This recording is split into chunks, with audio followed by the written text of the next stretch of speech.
नमस्कार मित्र मैत्रिणींनो, आज आपण पाहणार आहोत मकर संक्रांतीच्या निमित्ताने तिळाची चिक्की.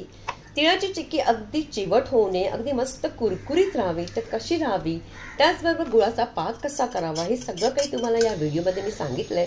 त्याचप्रमाणे जर तुम्ही केलं आणि तेही प्रमाणात सहित, तर तुमची चिक्की अगदी मस्त तशीच होईल. तर सगळ्यात अगोदर इथे कढई किंवा काही पातेलं तुम्हाला जे हवं असेल ते घ्या. अशा प्रकारे आपण इथे घेतलंय 1 वाटी तीळ, आणि तुम्ही वजनी म्हणाल तर अगदी 100 ग्राम आहे तीळ. आणि हे मी घेतले तीळ पॉलिशवाले जे असतात सफेद ते घेतले. दुसरेही मिळतात ते घेतले तरी चालतात, त्याची सुद्धा चव छान लागते, फक्त रंग वेगळा असतो. आणि हे तीळ मात्र अगदी लो टू मीडियम वरती छान असं अगदी मस्त भाजून घ्यायचे. जेव्हा आपले तीळ भाजले जातात तेव्हा छान असं अगदी खमंग वास सुटायला लागतो. आणि अशा प्रकारे अगदी सुवास यायला लागला की काय करायचे, आपण पटकन त्याला ना काढून घ्यायचे.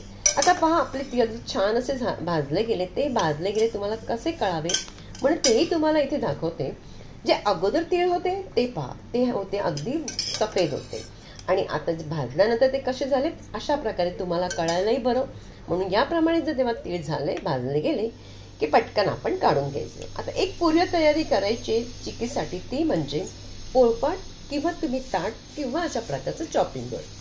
तुम्हाला जे अवेलेबल असेल, म्हणजे तुमच्याकडे जे असेल, तुम्हाला जे हवं असेल ते तुम्ही घेऊ शकता. त्या ठिकाणी आपण तूप किंवा तेल असं लावून घ्यायचं चांगलं. याप्रमाणे अगोदर लावून घेतलं तर काय होतं, आपण जेव्हा चिक्की बनवतो तेव्हा पटकन ती घालायला मिळते, तेव्हा आपली ती तयारी होत नाही. आता ते झालं. त्याच कढईमध्ये तेल आपण घालायचे तूप. 1 मोठा चमचा मी त्याच्यामध्ये तूप घातले, साजूक तूप. आणि नंतर थोडंसं गरम झालं, कारण कढई तर गरमच आहे. आता इथे घालणार 1 वाटी गूळ. आता गूळ सुद्धा पहा, याचं प्रमाण आहे 100. जर 100 ग्राम तुम्ही तीळ घेतले तर गूळ सुद्धा तेवढंच घ्यायचंय. जर तुम्हाला वाटीने सांगितलं तर काय होतं, वाटी कधी एखादी कमी जास्त होते, म्हणून तुम्हाला ती प्रमाणात सहित सांगितलंय, म्हणजे ज्यांना येत नसेल ना त्यांचं सुद्धा इथे कुठेही काही चुकणार नाही. पहा, आपला गूळ छान असा विरघळला गेला, जरासा पेस्ट होतो तेव्हा एखादे काढून पाहूया. एखाद्या अशा प्रकारची बशीमध्ये पाणी घ्यायचं, एखादा गुळाचा म्हणजे पाकाचा थेंब घालायचा आणि पाहायचं. तर पहा, हे जे आहे ना अगदी खेचलं जाते, म्हणजे व्यवस्थित गोळाही होत नाही आणि आवाजही येत नाही. तर पुन्हा आपण ठेवायचे 4-5 मिनिटं, पुन्हा करायचे, पुन्हा त्याला असं काढून पाहायचे. आणि आता थंड करून आपण बघायचं, कारण खूप गरम असतो. आणि अशा प्रकारे थंड असा आवाज आला म्हणजे पाक आपला छान असा रेडी झालाय. आता पाक आपला रेडी झालाय तर पटकन आपण हे तीळ त्याच्यामध्ये घालायचे. तीळ घातल्यानंतर गॅस मात्र मंद करा, आणि मंद केल्यानंतर सांगायचे अगदी व्यवस्थित येतात तीळ त्याच्यामध्ये पाकामध्ये सगळे काही अगदी व्यवस्थित परतून घ्यायचे. अगदी एकजीव झालं पाहिजे, कुठेही तिळाचं तीळ सोडायचे नाहीये. आणि आता मात्र थोड्या वेळाने आपण जर गॅस बंद करायची, कारण का जास्त वेळ जर तुम्ही गॅस चालू ठेवली तर काय होतं की पटकन ते पाक कडक होईल आणि आपली मात्र चिक्की बिघडेल. आता याप्रमाणे सगळं काही आपण अगदी व्यवस्थित मिक्स केल्यानंतर पुढची जी प्रोसेस आहे ना ती आपल्याला पटकन जरा थोडीशी फास्ट करावी लागते. काय करायचं, पटकन आपण हे जे आपण जे काही चॉपिंग बोर्ड आपण रेडी करून ठेवले त्याच्यावरती घालायचं. सगळं काही अगदी मिश्रण घालून घ्यायचंय आणि त्याच काविलताने किंवा तुमच्याकडे जर स्पॅच्युला असतं तर त्याच्याने फिरून घ्या. मी स्पॅच्युलाने अगोदरच फिरून घेतलं होतं. आणि नंतर काय करायचं, स्पॅच्युला नसतील ना तर या वाटीला जर तुम्हाला दाखवलंय तूप लावायचं पाठच्या बाजूला आणि अशा प्रकारे पूर्ण फिरून घ्यायचं. तेही करायचं नसेल तर दुसरी पद्धतही तुम्हाला दाखवते. पहा, अगोदर ह्याला करून घेते.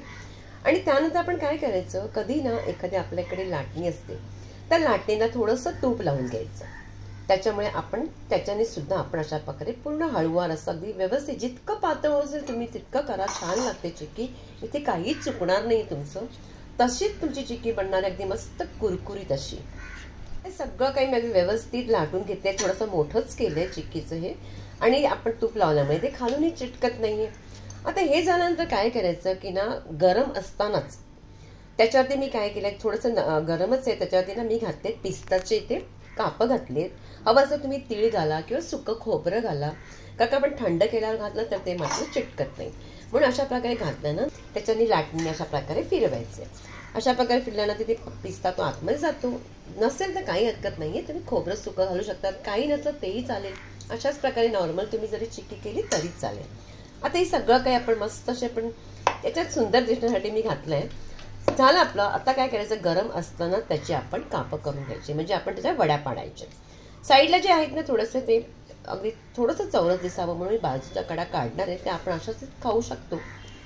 नंतर अगदी तुम्हाला जितकं लहान मोठ्या जितका करायचं असते तितका करा, तुमच्या चाकूच्या साह्याने किंवा एखादी तुमच्याकडे पिझ्झा कटर असेल त्याच्याने कशाने करा, पण मात्र त्याला लावताना थोडंसं तूप लावा, म्हणजे जास्त आपल्या लड्डू चिकटणार नाही, कारण का ते गरम आहे.